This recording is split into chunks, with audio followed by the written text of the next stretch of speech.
குட்டீஸ் எல்லாரும் என்ன பண்ணிட்டு இருக்கீங்க? எல்லாரும் சாப்பிட்டீங்களா? இன்னைக்கு ஒரு சின்ன ஸ்டோரியை பார்க்கலாம் குட்டீஸ். யாரை பற்றி பார்க்கலாம்? அந்த குள்ள சகையை பற்றி பார்க்கலாம் குட்டீஸ். யார் அந்த குள்ள சகையை தானே கேட்குறீங்க?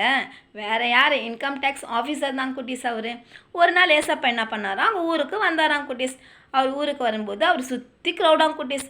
சுற்றி க்ரௌட் இருக்கும்போது ஏசப்பா எங்கே இருக்கிறாரோ அங்கே அதிசயம் அற்புதம் எல்லாம் நிகழ்த்தோம் இல்லை குட்டீஸ். அதனால தான் அந்த க்ரௌட் இருக்கும் குட்டீஸ்.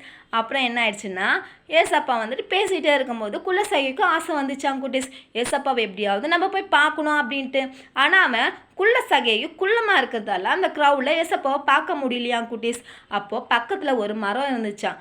மரத்தில் ஏறி போய் பார்த்தாராம் குட்டீஸ். பார்த்துட்டே இருக்கும்போது ஏசப்பா அந்த மரத்தாண்ட வந்துட்டு சகையவே அப்படின்னு கூப்பிட்டாராம் குட்டீஸ். இவருக்கு செம்ம ஹாப்பியாங்க குட்டீஸ். பா ஏசப்பா நம்மளை போய் கூப்பிட்றாருப்பா அப்படின்ட்டு அந்த ஹாப்பியில் கீழே இறங்கி வந்தாராம் குட்டீஸ்.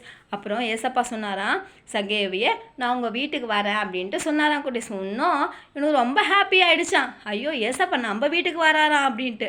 அப்புறம் ஏசப்பா கிட்ட சொன்னாராம், பா கொஞ்சம் இருங்கப்பா அப்படின்ட்டு உள்ளே போயிட்டு ஜனங்க கிட்ட அநியாயமாக வாங்கின காசெல்லாம் ஜனங்க கிட்ட கொடுத்துறாங்க குட்டீஸ். அது மாதிரி ஏசப்பா நம்ம வீட்டுக்கு வரும்போது நம்ம கிட்ட இருக்கிற எல்லாம் கெட்டதும் வெளியில் போயிடும் குட்டீஸ். நம்ம வீடுனா நம்ம இருதயம் குட்டீஸ்.